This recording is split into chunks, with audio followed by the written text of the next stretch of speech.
Yo, Shady Spotlight fam, get ready for a rapid-fire dose of the wildest stories hitting the headlines. First up, parents in Birmingham are sounding the alarm after a bizarre sighting. A man dressed in a full schoolgirl uniform, complete with a pink rucksack, was spotted near a primary school. This strange scene has sparked serious concerns about child safety and has people talking all over social media. Next, we're heading to Prince George, British Columbia, where the law took a detour for a man driving a child-sized pink Barbie Jeep down a main road. Yes, you heard that right. This surreal spectacle, complete with aviator sunglasses, ended with an arrest and has the internet buzzing with a mix of disbelief and pure humor. Then, we're switching gears to the world of football analytics, as Ben Lee breaks down the complex tactical setup of Norwich City under head coach Liam Manning. Forget static formations. We're diving into the fluid, phase-based strategies that are redefining the game and sparking debate among fans and experts alike. And finally, we're unearthing a musical gem. Hear Me Out argues that La Araña Es La Vida by Kid Congo and the Pink Monkey Birds, released a decade ago, is the most overlooked masterpiece of the last 10 years. This record is described as pure swaggering rock and roll with timeless musical class. You don't want to miss this. Smash that subscribe button and ring the notification bell so you never miss an update. Parents are on high alert after alarming footage emerged of a man dressed as a schoolgirl at a bus stop in Birmingham. The middle-aged individual was seen sporting a school blazer, skirt, and tights, accompanied by a pink rucksack, causing significant concern for the safety of children in the Cotteridge area.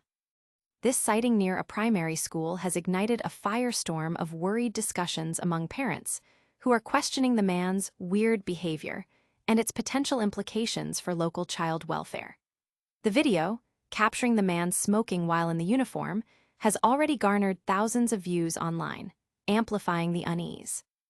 The incident raises serious questions about public safety and awareness, especially in areas frequented by children. The visual shock of the attire, combined with the location, has understandably struck a chord with the community, prompting calls for increased vigilance. But is this just a strange individual or a sign of something more? Stay tuned as we unpack the details and the community's reaction. And next, we're heading to Canada for a traffic stop that's anything but ordinary. Imagine cruising down a main road, not in a car, but in a child-sized pink Barbie Jeep.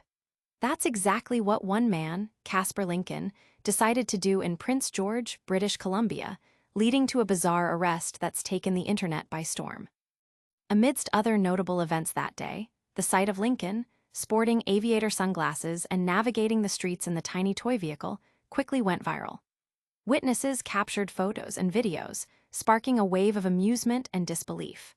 Lincoln explained he was simply too lazy to walk and borrowed his roommate's child's car for a quick trip to get a Slurpee, with his friend walking alongside him.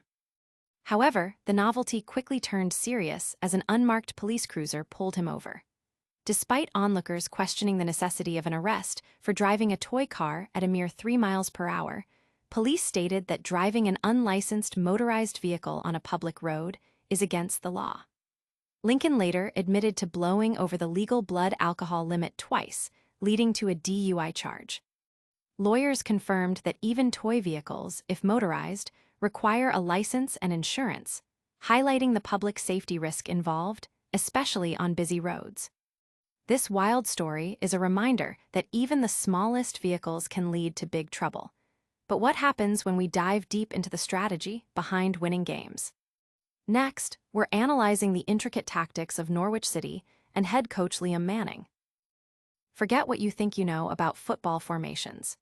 Ben Lee, a dedicated Norwich City season ticket holder and analyst, is here to reveal the truth behind Liam Manning's tactical genius, arguing that static formations are a myth in the modern game. Manning's approach, as detailed by Lee, focuses on principles of play across different phases of the game rather than rigid setups like a back 4 or 5.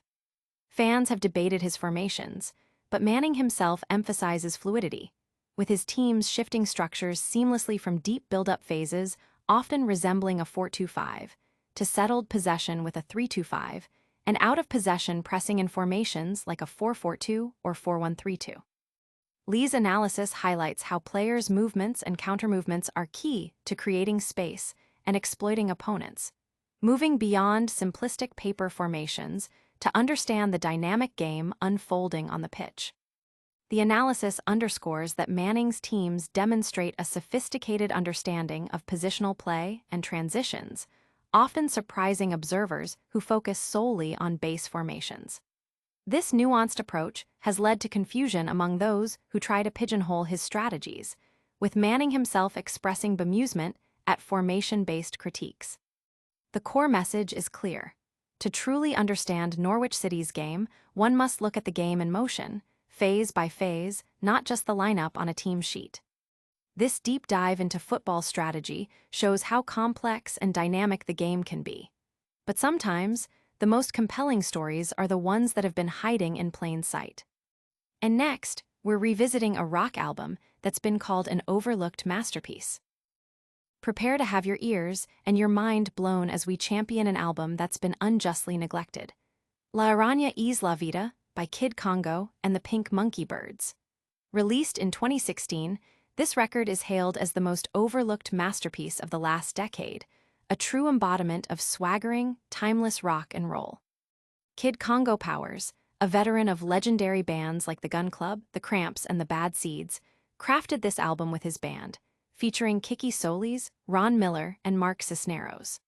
Recorded in a humble high school gym in Kansas, the album possesses a raw, untamed energy that's been compared to the Stooges, but infused with a unique, swampy, and psychedelic Mexican flair.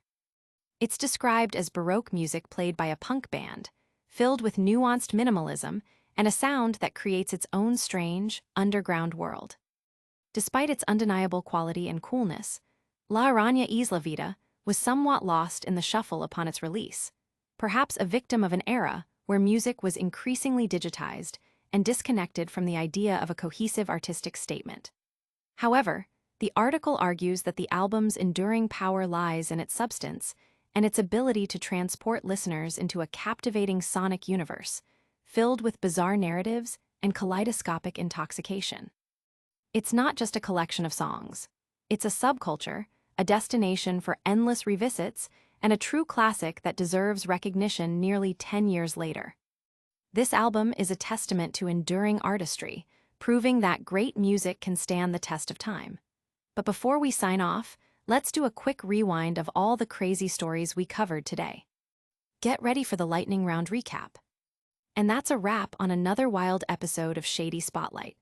We saw parents alarmed by a man in a schoolgirl uniform, a man arrested for joyriding a Barbie Jeep, a deep dive into Norwich City's complex football tactics, and a forgotten rock masterpiece finally getting its due. Don't forget to hit that like button if you enjoyed this dose of news, subscribe to Shady Spotlight for more, and ring the notification bell so you're always in the loop. Let us know in the comments which story blew your mind the most, and follow us on all social media platforms to stay connected. We'll see you in the next one.